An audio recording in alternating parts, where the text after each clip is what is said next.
On January 23, 1958, a meeting of the new owners of the Lake Philip Nelson property met at the Home Federal Building in Johnson City, Tennessee. It was then that the syndicate of property owners decided to incorporate as Ripshin Lake Corporation. John Patey Sr., acting chairman of the group, told them the road behind the lake had been blazed and construction would take place as soon as the weather would permit. In July, civil engineer Fred A. Baker surveyed the road and lakefront property, laying out 29 lots. He was paid $250. On August 8, 1958, 20 of the 25 stockholders of the newly incorporated Ripshin Lake Corporation met at the Franklin Club in Elizabethton. It was the first chance investors would get a look at the lot configurations, which were numbered 1 through 29. 4 of the lots would be held by the corporation. As older stockholders would later tell the story, the investors drew slips of paper inscribed with lot numbers from a hat. J. Harold Thompson drew Lot 14. In 1959, various property owners began building on their lots. By 1961, at least 5 homes had been constructed. During the annual meeting that year, Dr. J.J. Range spoke of the small size of the present building lots and the need to expand, and urged additional lots be surveyed beyond Lot 29, site of the Robert P. London House, which was the last lot on the road. It would be nearly 5 years before a special committee presented a plan to extend the road, survey and plat the section into new lots, and have 8 stockholders relinquish their original lots to Ripshin Lake Corporation in exchange for a new lot. Among the lots to be moved, lot number 14, owned by then corporation president and charter member J. Harold Thompson. Thompson had been corporation president since 1964. Harold, as he was known, was a Johnson City businessman and civic leader. He owned and managed Cash and Hall Wholesale Grocery, and from 1962 to 1965 served as chairman of Memorial Hospital's board of directors. Harold also served with the Johnson City Chamber of Commerce and the City Charter Group. He was an active member of First Presbyterian Church. Harold and his wife Wilda had 5 children and lived at 725 West Maple Street, one of Johnson City's so-called tree streets. Harold Thompson would not live to see the road extended.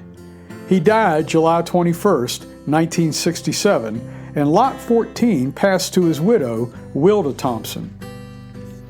A little more than 3 months later, on October 30, 1967, stockholders approved the board's recommendation to survey extending the road beyond the London House and platting the additional lots. In 1968, Carol Boone surveyed what would be referred to as Section 2 of Ripshin Lake Corporation, extending the road nearly 2,200 feet and creating lots 30 through 41. During the October 17, 1968 annual meeting, 8 stockholders, including Wilda Thompson, agreed to relinquish their original lots in exchange for new lots. As with the original lots, a drawing was conducted. Wilda Thompson drew lot number 40. William H. Bill Thompson was one of the 5 Thompson children. From all appearances, Bill was the only one who was drawn to Ripshin Lake. By the time of his father's death, he had served in the Marines, graduated from University of Tennessee with a degree in agriculture, and had attended 2 other universities. Bill farmed for several years in Hamblin County in northwest Georgia and was a skilled cabinet maker and carpenter. In fact, it seemed Bill Thompson was skilled at everything, and what he wasn't skilled at, he could learn.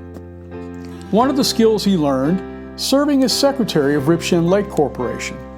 While his mother was the stockholder of record, it was Bill who took an active part in corporation affairs, and in 1970 became acting secretary, later assuming the full role. The place called Ripshin had captured his heart and imagination. On March 28, 1969, Bill ordered a Lindal Cedar Home A-frame-style A-frame cabin kit. The cost, about $3,330. The kit was delivered the following May, and Bill got to work. It's difficult to tell how long it took him to construct the cabin. Judging from photos, construction spanned several seasons. But then President Clifton Smith notes in a November 3, 1969 letter to Wilda Thompson, "It is good to see a nice cottage being built on your lot. I hope you have many opportunities to enjoy Ripshin Lake." But as family history tells it, Mama T, as she was known, only made one visit to the cabin. In a December 27, 1971 letter to Clifton Smith regarding corporation issues, Bill writes, "My mother has gone ahead with the transfer of our membership as directed. She presented me with this deed at Christmas. Enclosed is the stock certificate for your signature and returned to me.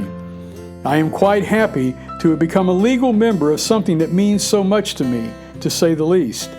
At last, it is legal for me to function as secretary and a director of Ripshin Lake Corporation."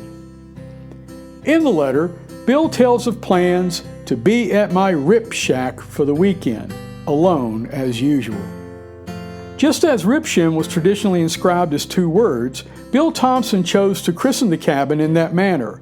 But just as the contemporary spelling of the mountain and community became one word over time, so would the Thompson Ripshack. The following fall, Bill took a step that would ensure he would never again be alone at his beloved Ripshack. On October 7, 1972, he married the former Nora Trexler in Elizabeth City, North Carolina. A witness to the marriage, Nora's 16-year-old son, Buzz.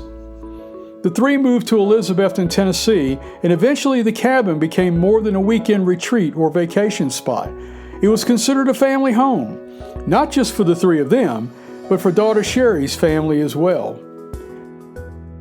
By the late 1970s, Bill and Nora had moved to Ripshin and were living there full time. Over time, they decided the cabin was too small. The family was growing, friends were visiting, and more time was being spent at the cabin. So Bill went to work, designing an addition that would remove one side of the A, creating an expanded first-level area, including a kitchen, pantry, and dining area, and a master bedroom and bath upstairs. Work began in May 1979 with the removal of a large tree and the resulting stump, which proved difficult but eventually gave way to Bill's persistence. The digging of the basement continued for a year and would sometimes be a family affair. By the end of summer 1980, Bill was setting block. Framing would take another year.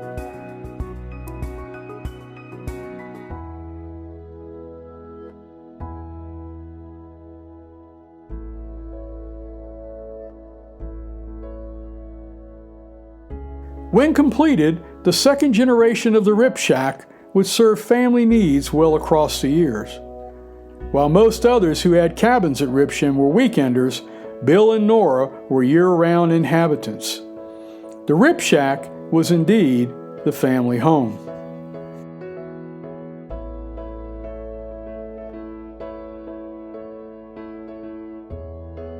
Bill planned at some point to raise the other side of the A-frame, but he died in 2004.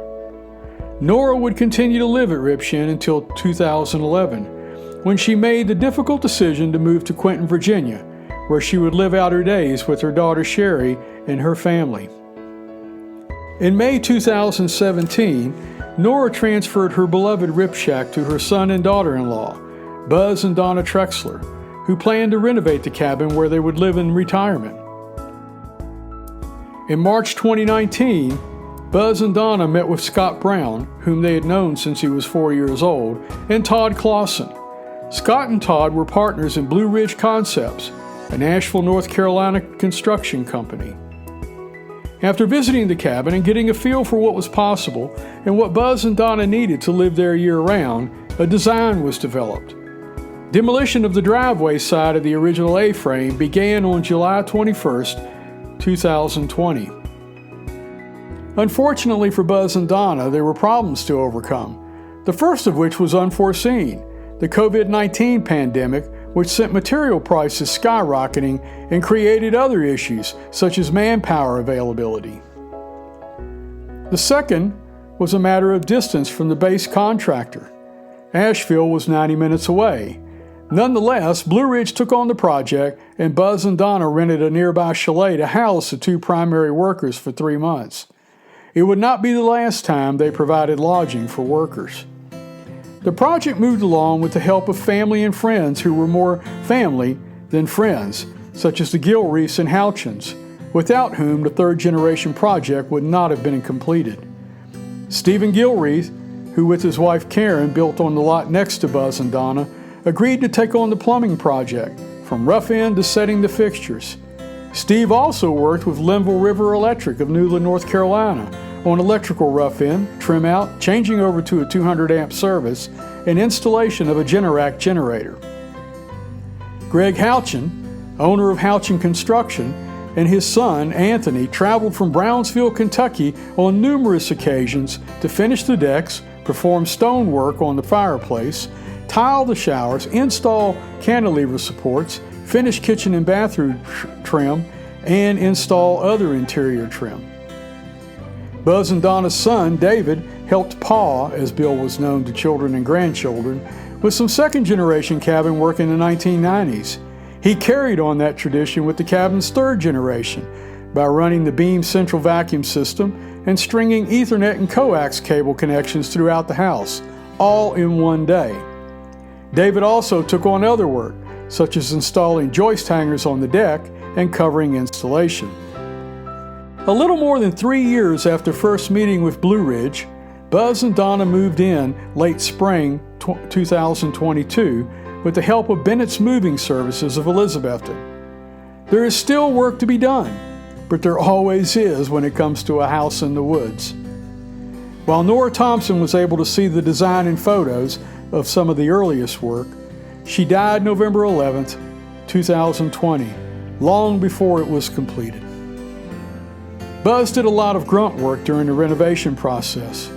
One of his jobs was cleaning up the job site, filling several demolition bins hauled to and fro by Pooner's Recycling.